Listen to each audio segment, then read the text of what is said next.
volleyball. So we're going to talk to Chris Gervino, and obviously Mizzou is taking on LSU this weekend in a battle of the top 25s, and it should be a fun game down in Columbia. But first, we say good morning, PrepSportsSTL.com. It is the site to go to for high school sports, and that's Jim Powers. Great to see you, Jimbo. No, thanks for having me. It's been a long time. It's been a while since I've had a chance to see you, and yeah, a lot of great things going on right now on the high school level on all aspects of it. I mean, football and, all the other terrific sports, and it's just been a lot of fun this fall. You're on YouTube. I know. I see that. Are you okay with that? I'm fine with it. Did you sign the disclaimer? I signed the disclaimer that if I break anybody's computer screens, that I'm not responsible for it. 636 says, Tim always takes his shirt off, Dan. You have to do it only if it's right. You don't want us to do that. We don't want to break the internet. No. I'm surprised. I'm sure he's running around down in South City getting ready for the St. Gabe's picnic this weekend. Is it this weekend? Yeah, it's this weekend. Oh, that's definitely why he took the time off. The pre-picnic's tonight, and then tomorrow is the day. A little inside baseball. Tim is actually boycotting the fall version of the picnic. Tim will not be attending. See, it always used to be in the summer. Until it gets moved back to early June. Tim McKernan is actually boycotting it. It was the picnics of all picnics for grade schools. So, yeah, looking forward to that, and looking forward to everybody being safe and having fun down at St. Gabe's. So, PrepSportsSTL.com. Let's start with that, Jim. What do you guys do? And it seems self-explanatory that you're covering high schools all over the place, but give us an idea what it's all about. Well, it's just something, and once again, Dave Green started, the high school sports caravan back, many, many years ago, and then I came on with him, and it's just something that we both, at the time, over the summer, decided that it was the perfect time to get back together and get the band back together, so to say. Yeah. And then, getting Ben Vessa, who's just an unbelievable writer, getting him on board with us to help, cover some of the other sports that don't get love, like field hockey. He's going to take a lot of volleyball, golf. I mean, and that's what we're doing. And that's the great thing about what we're doing. We're doing a lot of great pieces, a lot of, Dave Green's doing some stories on, where great athletes are now that have graduated, moved on, and different things. So, we're doing a great job, and we're excited with how the first couple months have gone. And, with the championship starting to ramp up here in the state of Missouri over the next 7 weeks, we're going to have a lot of wall-to-wall coverage, and, we're excited about it. So the text line is 314-399-9646, 314-99-9646. If you want to ask Jim a question about a high school team, a high school player, we're going to get into a bunch of that as we move along here this morning on the balloon party. All right, let's talk about this. I want to get into something that's so interesting, which is name, image, and likeness. And it's not only in college sports, but for fans that are out there, listeners that are out there, it's now gotten in and trickled in because of the new law that's been passed in Missouri. But that is part now of high school sports. It's incredible. Yeah, it is. It's the trickle-down effect. And we knew it was coming at some point in some form. And that's where it's at right now. There was some stuff passed in legislation to where if an athlete signs their letter of intent with an in-state school, Missouri State, any of those schools, Lindenwood, whatever, they can now start using NIL. Okay. And they can start, doing that. I'm not a fan. And I know a lot of state organizations are going to it. MSHAA has not come out with anything yet, but I know Georgia, I know Texas, I know Florida, and those are some of the big, the biggest states in high school sports in the country. California, their state associations are looking at how to incorporate it. I just am not a fan, just for the simple fact that you have enough locker room divide anyway on the high school scene. I know that as a coach. Now you're throwing this into the mix, and I'm just not sure how it's going to go over. I'm not sure how kids are going to coexist, so to say. If somebody's making money in high school on an NIL, what are these other kids that are just working their butts off and they're not getting that? And so that's where I'm not a big fan of it. I'm a big fan. I think it's great. I mean, I'm open to free enterprise, and let's go make some money, baby. I got no problem with it, and I think it's, if you're going to compete in the SEC and you're Mizzou and you're going up against Georgia and Auburn and Florida, and you're trying to get the top kids in state, which I think Drinkowitz has done a pretty good job of doing that. This is one way to do it. I mean, this gives you an upper hand and trying to keep some of these kids in state. So that's the flip side of it, I guess, that is the benefit, not only for the high school kid to get paid, but for the university to try to get the top talent in state. Yeah, without a doubt. And no, it's a double-edged sword. And once again, I know, that's what you got to do. That is what collegiate sports are right now, between that and the transfer portal. And that's going to trickle down to the high school. And you have to. If you're going to keep up with the Joneses, so to say, you've got to do what you have to do. And, we're seeing the benefits of that with Mizzou this year with a great 5-0 start. They're getting some of those kids from the St. Louis area. They're saying, I think they're going to continue to get some of those kids, especially with how this whole thing is going right now with NIL and all that. And it's not going to surprise me if every state in the country, their high school associations gives you an do upper come hand, up. man. It does. I mean, there's no doubt about it. If you get money and you're a kid, you're at least going to take a look at that Sure. that particular university. Have you seen any of that yet? Has that happened yet? I haven't really heard anything through, and once again, this is still kind of in the infancy stages. Sure. They just passed the legislation late in the summer. I think we'll start seeing a lot of this stuff coming through over the next maybe 4 or 5 months. Interesting. Especially, coming up to signing day, when we have those. And How does signing day work? Because every time I go to Twitter or something, there's like 5 different signing days. So how does it work now? It's all different now. I mean, and there's the 2 main ones, and I know they're trying to kind of consolidate all that stuff. You can do one in early December, then you can do another one in February. But really, the kids, once they've made their decision, they can sign and turn in the paperwork really at any time now. And that is, for the kids, that's good. Is it binding? Yes. Once you sign, it's binding. Still once you sign that paper, you can verbal 1,000 times. You can change your verbal, but once you put your signature on that piece of paper, you're binded. See, what drives me crazy, and correct me if I'm wrong, but let's say, for argument's sake, Coach X jumps and he's making $5 million. Now he's going to get to $8 million, and I've signed my letter of intent, so to speak. I have to go play for Coach Y, no matter what. Correct? They don't let them out of that unless you go into the transfer portal. So what about a high school kid, though, that signs? No, you're stuck for at least a year. Okay. What do you thought about the transfer portal? And do you see kids getting recruited that aren't, let's say that player X is committed to Mizzou, and you see the coach from, I'm just going to throw it out there, Georgia, show up at a high school football game. Do you see that all the time? Because he's still trying to keep in touch with that kid and that family. Absolutely they are. And look at what, I mean, in the perfect example, say what you want to say about Deion Sanders. How did he build Colorado to where they're at right now? And yeah, they ran into 2 buzzsaws in Oregon and USC. But they beat a really good TCU team. They beat a decent Colorado State team with 70 kids that were on the roster that are brand new. I think it's more than that. It may be. But it was 76 or 87 new kids transferred. How he built that was through the transfer portal. You look at how teams, and you have to do that now. You got to use the transfer portal as one of your biggest assets. Now, the bad thing is that affects the high school kids, because now if coaches are really hitting the portal hard, there's the opportunity for high school kids to go to a school and get a scholarship. That has started to dwindle down a little bit. Mm-hmm. And that's where, once again, it's that double-edged sword. You want to build your program, and right now, especially in collegiate athletics, you have to win now. So there's no more of that 3-year, 5-year, building process that there used to be. Right now, it's such big money, and with all the realignment and everything, you have to win now. What are the high school coaches saying about the NIL stuff? Because it's uncharted waters for them too. What are they saying? I think a lot of them are still trying to wrap their head around what can be done, how it's going to be done, and all that kind of stuff.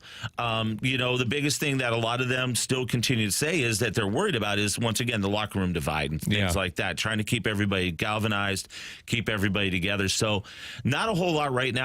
But once we start seeing some names starting to do this and moving through the process and all that, I think the coaches will start to get a little bit more vocal on their feelings about it. I would imagine that a kid that is trying to vie for a scholarship, or let's say he gets NIL, is going to lean to the idea that, look, if I've got a little boo-boo, I'm not playing. I mean, I wonder if that happens too. They've already committed, or they're going to get NIL money and they just say, you know what, the heck of it, I don't need to do this. I mean, state championships, so what? I got to go make my money, and I want to go make my money. I just wonder if that's part of it at all. And it may be. I mean, we don't know. But unfortunately, though, we see, especially college now, the bowl games. If you're a senior and you're playing in a lower level bowl game, yeah, I'm not playing. If it's not for the CFP, if it's not for the CFP, if I'm not playing on New Year's Day in those semifinals, I'm not going to go through that. And I hope it doesn't get to that point, especially on the high school side. You know, I asked Jim Powers to come in. I said, is there anything you want to talk about outside of high school sports? And you know what? High school sports does not get enough attention, in my opinion. I love hearing where kids are at least looking, or some have committed here in the St. Louis area and surrounding areas. Illinois, obviously, St. Louis, outlying areas of Missouri.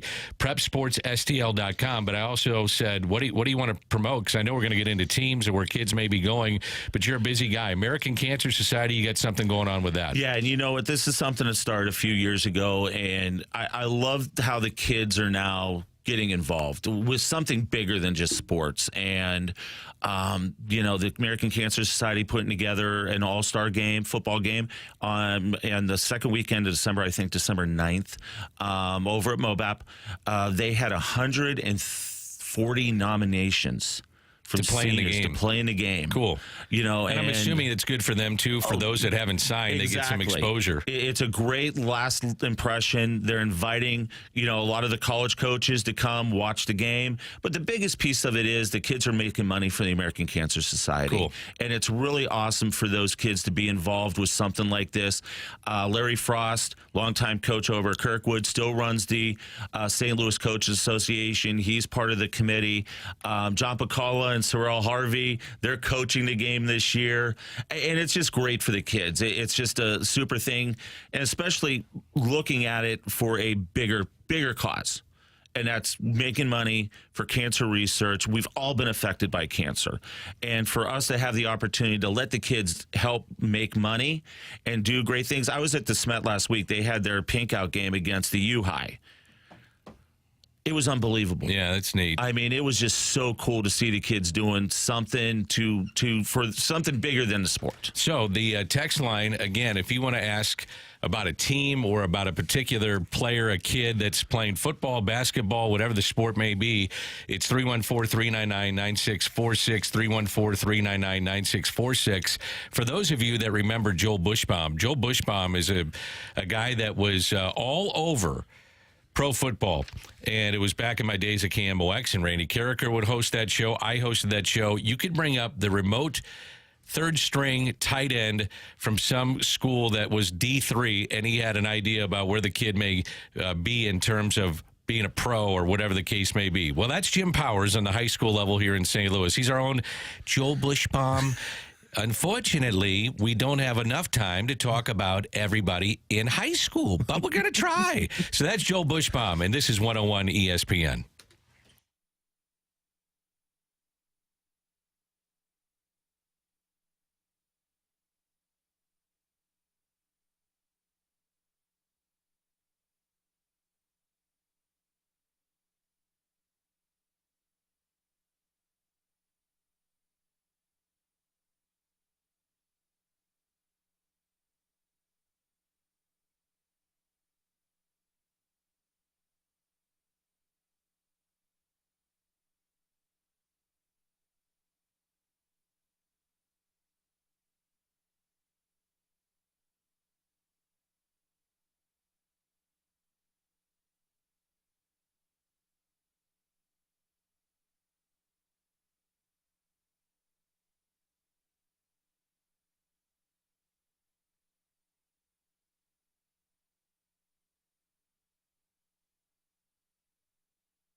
Now, at some point, there's a different thing that Tim does.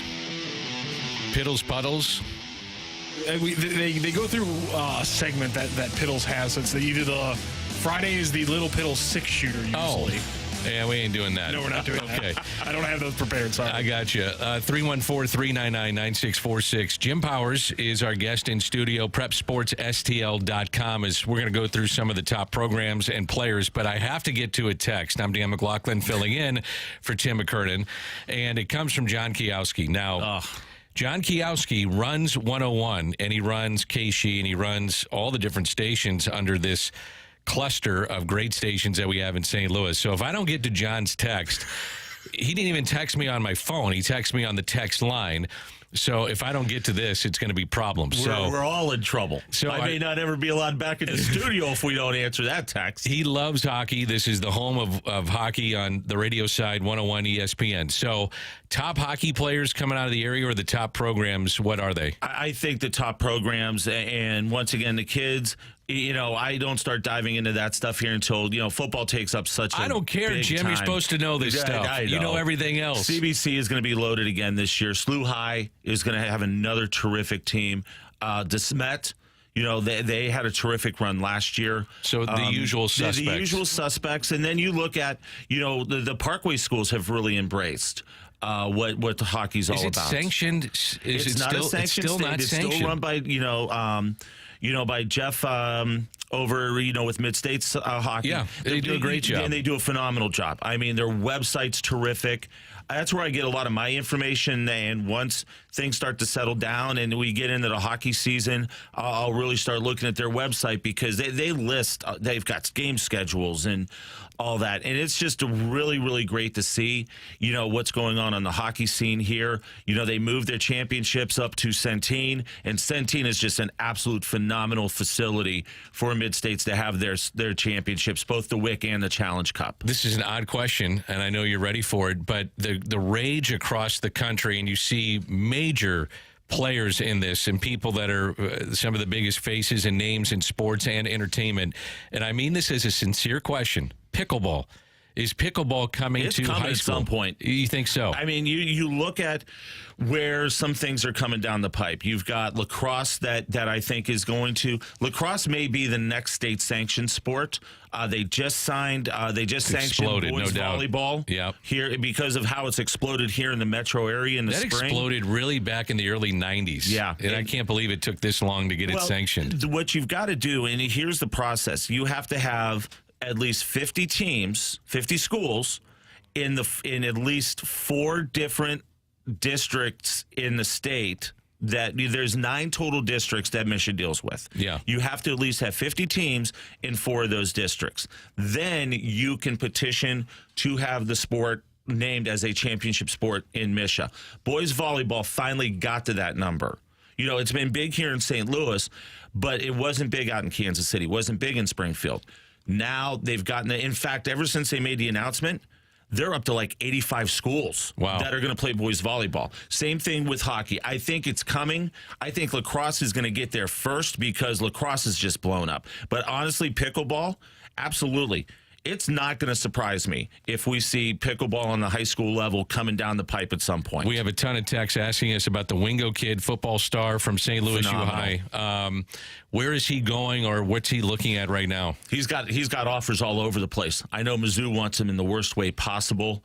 He's visited a bunch of schools already, taking officials and unofficials.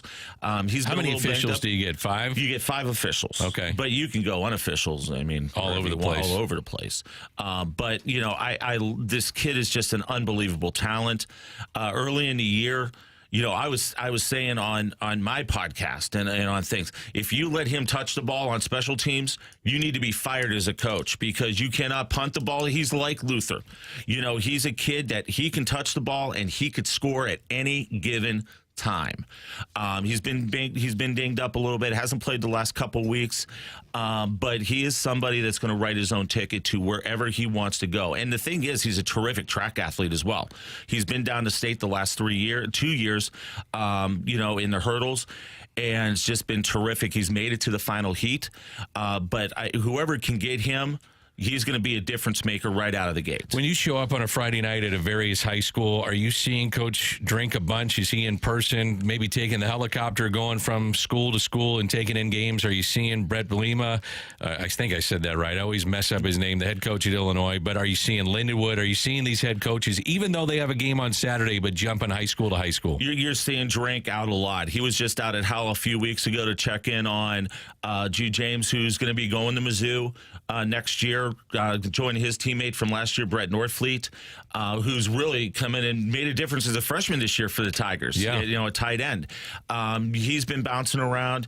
I haven't seen, Belima around very often, but I know Lindenwood's out there. Corey Bethany has got this area. He knows the area, and they're doing a great job in recruiting the area and keeping the local kids that may not be the Mizzou level, okay, but they're getting a lot of these kids to stay home. And a perfect example is the quarterback over at East St. Louis, Pops. That young man is unbelievable. For Lindenwood to get him, he's going to be their starting quarterback as a freshman next year. Interesting. And it's really cool to see that they're making that impact in getting some of these great kids to come to their school. Jim Powers, our guest from PrepSportsSTL.com. And if you follow high school sports, make sure and give them a follow on Twitter because they've got all the scores and various sports and features and things like that. It's really cool. And Jim will be on Fox 2 every Friday night, and he'll be there again tonight as they do their high school wrap-up. What are you hearing about Drink in terms of his recruiting of the state of Missouri and specifically St. Louis and being able to keep these kids in the inroads that he's been making so far? You look at what he's done already, and I was very vocal. I did not like how Barry Odom recruited St. Louis. Why? I thought it was terrible. He wasn't getting the kids? He wasn't getting the kids. And Drink has come in, and they've made the concerted effort to Kansas City and St. Louis. These are the kids we want. We want to keep those top kids here. And they've done a terrific job with that. I think they're getting to the point to where they're locking down the borders. Now, are you going to get a couple kids now, like the McClellan kid over at CBC? He's going to my Ohio State Buckeyes, which I'm very happy about. But, a lot of the big names, they're staying in Missouri. They're going to play for Drink. And I think that is a terrific thing. I know, Illinois, they took a little bit of a hit when Purdue got their D coordinator and Corey Patterson moved up to Purdue. And Corey Patterson, longtime coach at Trinity, moved over to Illinois to be on Belima's staff. And now Corey moved up to Purdue. And kind of that whole little pipeline got lost a little bit. And so I think right now Mizzou is winning the recruiting game in the St. Louis area over Illinois. And I think it's great. Jim Powers, PrepSportsSTL.com. It is 10:30 here in St. Louis. That time check brought to you by Clarkson Jewelers. At around 10:40, 10:45, we'll visit with Chris Gervino. Obviously a big weekend down in Columbia. 101 ESPN.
This is Rocky with your Sports Center update, brought to you by Saliga Heating and Cooling. The Blues last night with a big win over the Stars. Robert Thomas gets 2 goals. Torrey Krug gets 2 assists, including 1 on the power play. You can check out an interview, by the way, with Robert Thomas earlier with the opening drive. You can check that out on our Dobbs Tire and Auto Centers podcast, always on 101 ESPN and the 101 ESPN app. Also over the weekend, Week 5 in the NFL gets started as the Bears roll all over the Commanders 40-20, and you can start off your college football weekend here on 101 ESPN as we have the Red River rivalry at 11 a.m. pregame, OU and Texas. That is your Sports Center update, brought to you by Saliga Heating and Cooling, an independent American Standard heating and air conditioning dealer.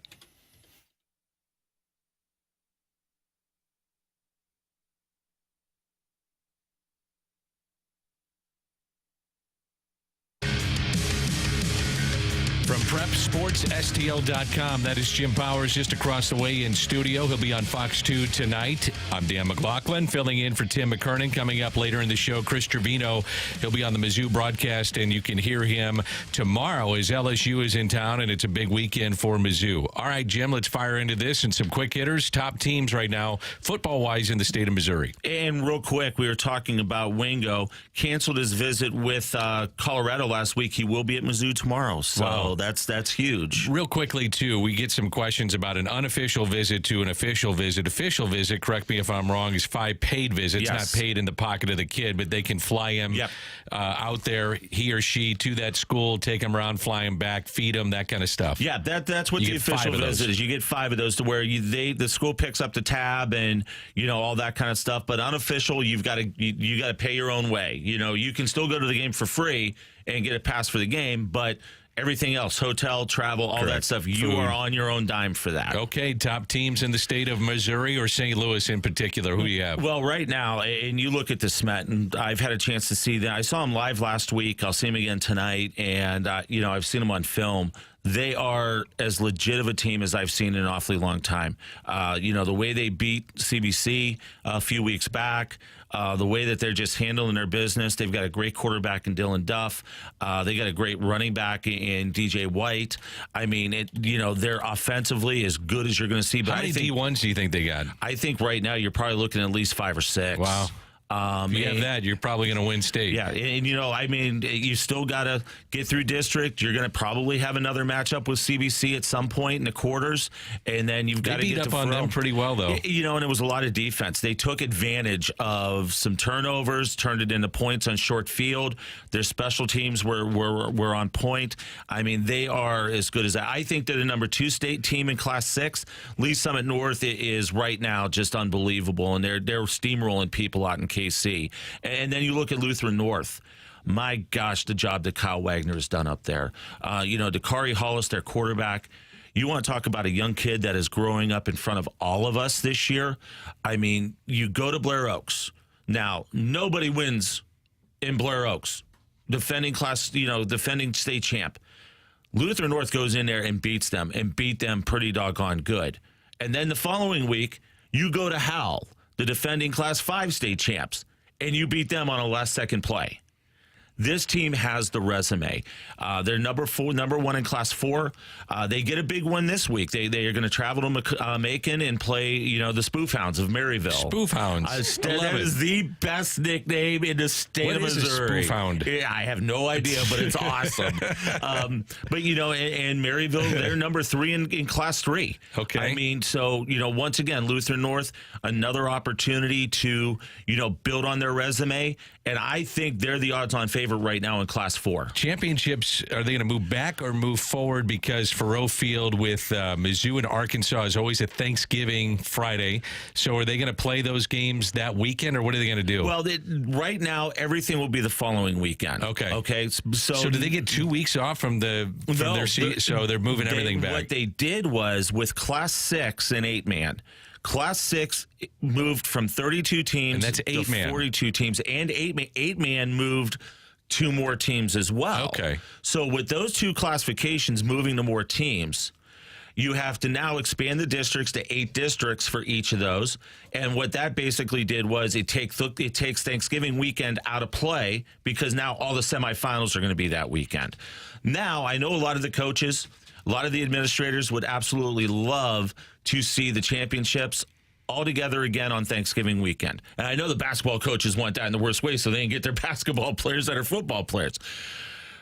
The question's going to come down to is if you're going to host at Faurot Field, what are you going to do? Because you can't play every year at Faurot on Thanksgiving weekend because of Arkansas Mizzou. Okay. So it'll be interesting to see how that's all going to shake out here over the next year, 2 years. And, quickly, basketball starts, I believe, the last Monday in October, so that's right around the corner. And the big story really is on the girls' side. Incarnate Word has a 102-game straight winning streak, and the state record is 123.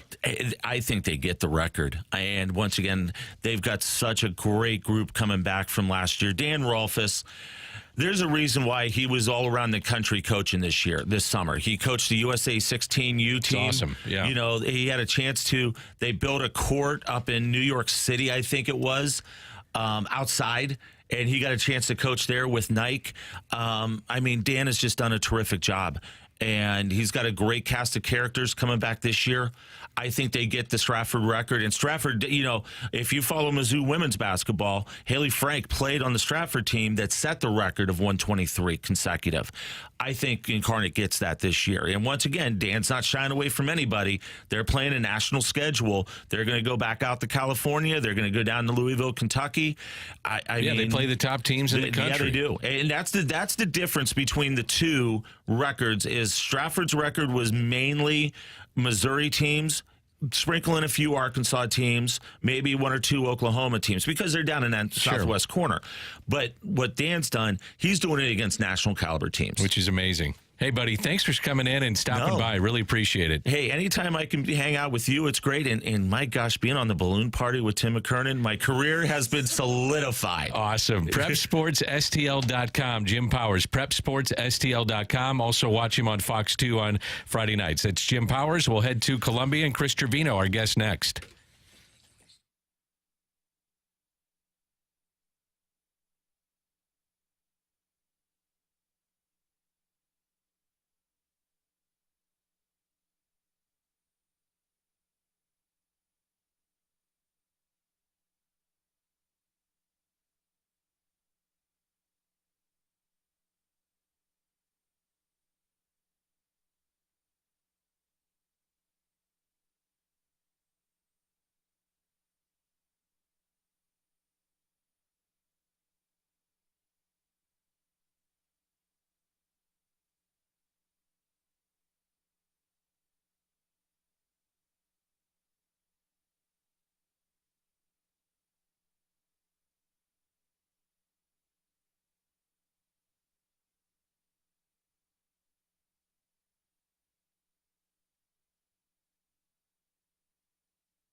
Dan Mclaughlin filling in for Tim McKernan. They call this the Balloon Party, 1044 in St. Louis. A time check brought to you by Clarkson Jewelers. And our thanks to PrepSportsSTL.com's Jim Powers for joining us. And now we switch gears, head to the middle of Missouri, Columbia, and say good morning to Chris Gervino. And you'll hear him on the basketball games working with Mike Kelly. Also tomorrow working the football game. LSU is in town. And Chris, thanks for hopping on. Certainly appreciate it.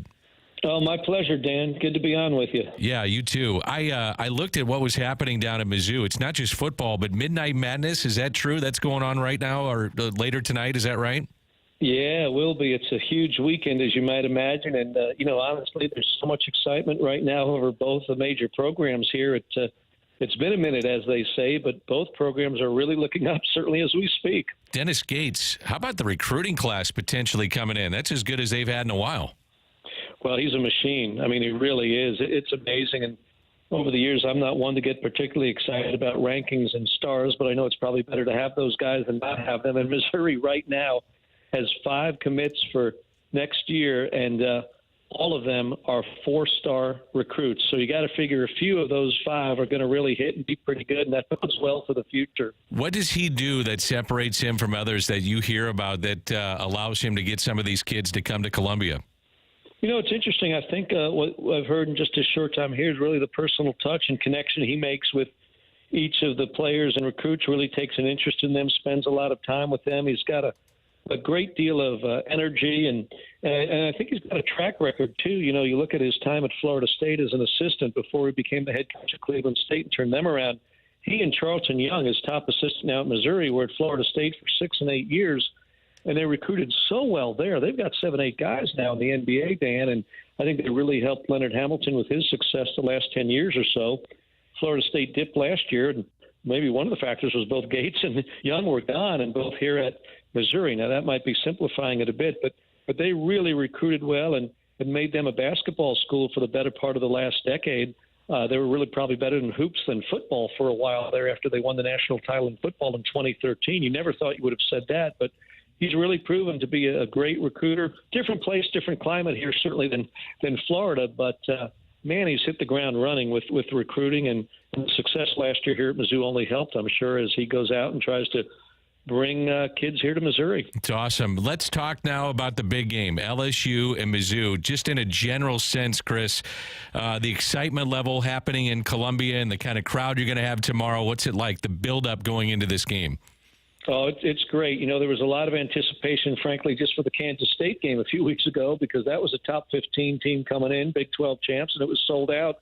And now they're sold out again. And, LSU is a brand name, so to speak, in football. And it ought to be a lot of fun. Just generally on the surface, you've got LSU averaging 44 points, Missouri averaging 32.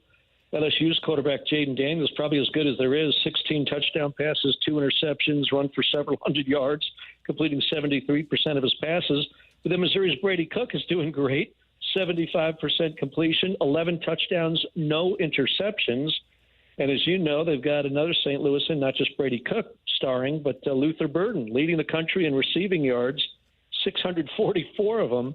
And right behind him, well, LSU's Malik Neighbors, 625 of them. So, it shapes up to be a shootout potentially. I wasn't sure how many points Missouri might be able to score, especially in a game against LSU, but then they go out and allow 55 against Ole Miss last Saturday, which is just crazy. It's I saw that, and then LSU opening up at least still at a 4-point favorite. If you're into those things, don't answer that question, Chris. If you're into those things, heading to Columbia tomorrow. Brady Cook, quarterback, St. Louis area kid, a lot of scrutiny in some ways around him going into this season and at the end of last year. You know what, Chris? Good for him. He's having a hell of a year, and it's fun to see. Absolutely. From Chaminade there in St. Louis, great kid. Has always wanted to play for Missouri. Got his chance last year. A lot of folks probably didn't realize or may have forgotten in the offseason he had a torn labrum, shoulder injury, still played most of the season with that injury, and had surgery off season, came back, and I had friends and people I know and spend time with around town, and they were almost openly campaigning against the guy to be the quarterback, which I couldn't believe. And Mike and I are privy to go to the preseason scrimmages and the practices. We're lucky they let us do that as as some of the announcers for the team. And there was no doubt Cook was the best option they had. Nothing against the other guys, but he was just the most proven, and he was throwing it so well. I thought he had a great camp, and I'm not going to tell you I thought he'd be 11-0 with 11 touchdowns, no interceptions, and completing 75% of his passes. But man, he's healthy and on, and he's just been great. And I know you won't find a tougher kid. I mean, some of the hits he took last year, he would keep picking himself up off the turf. The offensive line wasn't exactly strong.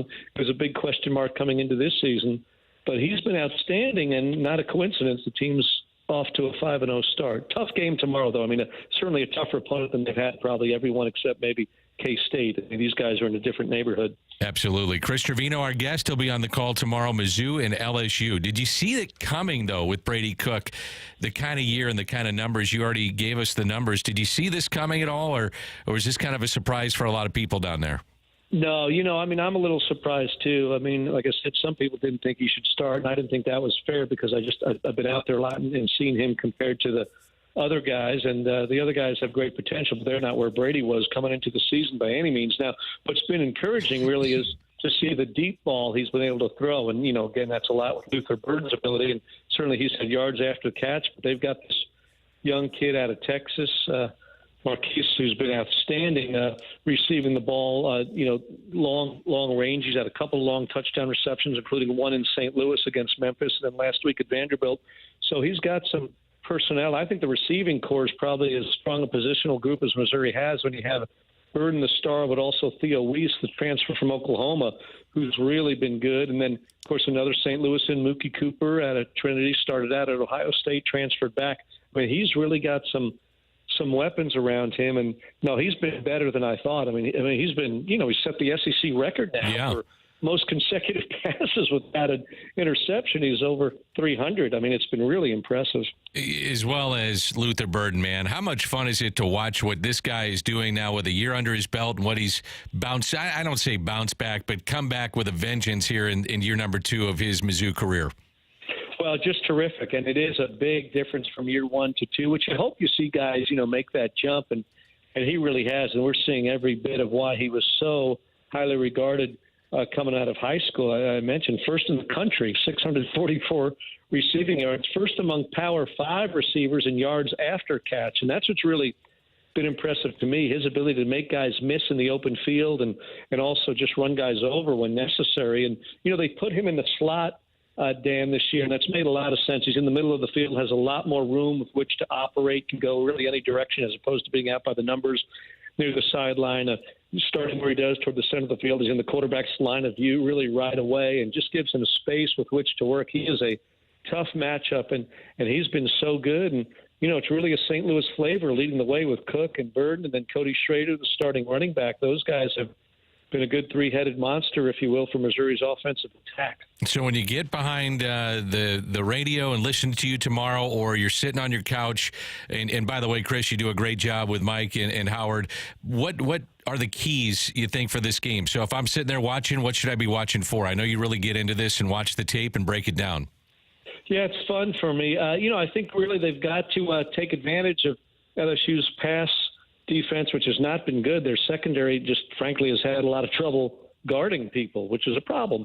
And they put a lot of guys in the NFL back there, and I know they've got talent, but they've just not been good in pass defense. So, Missouri, hopefully to exploit that, and first and foremost to do that, you have to protect Cook and really block for him because they do have some pass rushers. Ryan Wingo, of course, out of St. Louis, and Smet is just outstanding. Started out at Missouri, transferred to LSU. They got a kid off the edge, Harold Perkins, who's as probably good as there is in the country. So if they can, neutralize those guys up front, I think Burden and the receivers could really have a good day offensively. And then defensively, they've got to slow down LSU. I mean, as I mentioned, LSU is averaging 44 points per game, and the quarterback is a legit dual threat. I think most people knew about LSU's Jaden Daniels. They're finding out this year about Missouri's Brady Cook. But, I mean, Missouri's going to have to score points to win the game. I really believe that. I think Missouri's defense is solid, but these guys are going to get some points. They're just that talented. They've got a couple of receivers. Malik Neighbors and Brian Thomas are both headed to the NFL. So Missouri's got to be able to keep up and score some points. And if they do, they've got a real chance because the atmosphere will be wonderful here tomorrow. No doubt. Chris, we're hearing the Wingo kid from SLUH is heading down there for an official visit. Canceled Colorado. He's looking at Mizzou. I don't know if you knew that. As a matter of fact, I know you knew that. Well, I knew he was in the mix, and they're after him. Ryan Wingo, they're the receiver. He'd be great because they've already got the top kid out of Kansas City, defensive lineman Williams Waneri from Lee's Summit North. So if they could pluck the top kid from Kansas City and really the top kid from St. Louis, that'd be a good start for recruiting to fill in with other guys they have. And, Drinkwitz has recruited well by all accounts. Now we just got to see the results on the field. Maybe we're starting to with this 5-0 start. And like I said, you get them going in basketball, things are looking up here. I was looking the other day on both sides of the ball, all the kids from Missouri. I mean, he has done a pretty good job of trying to close the walls around Missouri and get those kids to Mizzou. I think he's done a pretty good job of that. He has, and he recognized that from day one, even though he's not from Missouri, grew up in Arkansas, did Drinkwitz. But, that's always been the saying. We've said that for years, for decades, literally 30 years, keep the Missouri kids at home. And maybe you don't get all of them. Some are going to leave till your traditional power programs. But if you get many, if not most of them, you'll really have success. We've seen kids go elsewhere and star for years. So that's a great, great start for football with what you have there in St. Louis and also in Kansas City. I mean, for years, guys been leaving both major cities for a lot of Big 12 and Big 10 powers especially. So you keep most of those at home. And like I said, you got a headliner from Kansas City already in the fold, hopefully one you mentioned from St. Louis. That's a really good start. And I've seen before, then they bring others, their other friends and guys from their hometowns come along too, and you really got something going. It's awesome. Chris, enjoy your work so much with the Mizzou broadcast, and looking forward to what you have to deliver tomorrow. And for Mizzou fans, I'm sure they're hoping for a W. And then if that happens, man, watch out. It could be a really fun year down in Columbia.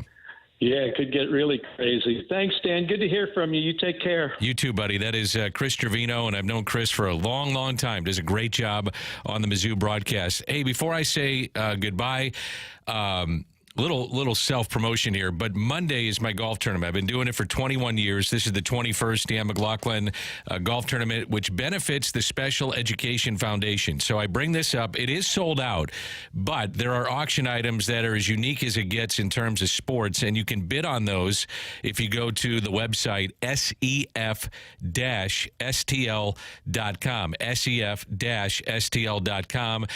We've been raising tons of money. Matter of fact, we are over $5 million in the 20 years to benefit special needs children here in St. Louis. So if you're so inclined, you're a collector, and or just want to make a donation, we'd certainly appreciate it. That's sef-stl.com. Over $5 million has been raised. It's something I'm very proud of, and hopefully you can make a donation. Rock, great job. Great job. Thanks for coming in. You made the sports update. You're welcome. It was you keep we didn't hear you, and I said, Rock, let's go. You keep them locked in with that, oh my God, wait, what's about to happen here? Are you going to talk? And then you lock them in there. I got a little nervous. Then you deliver. I got a little nervous. So, hey, great job as always, and we appreciate it. Thanks to Jim Powers. Thanks to Chris Gervino. And as always, thanks to you for listening. BK and Ferrario, Tanner, they're all coming up.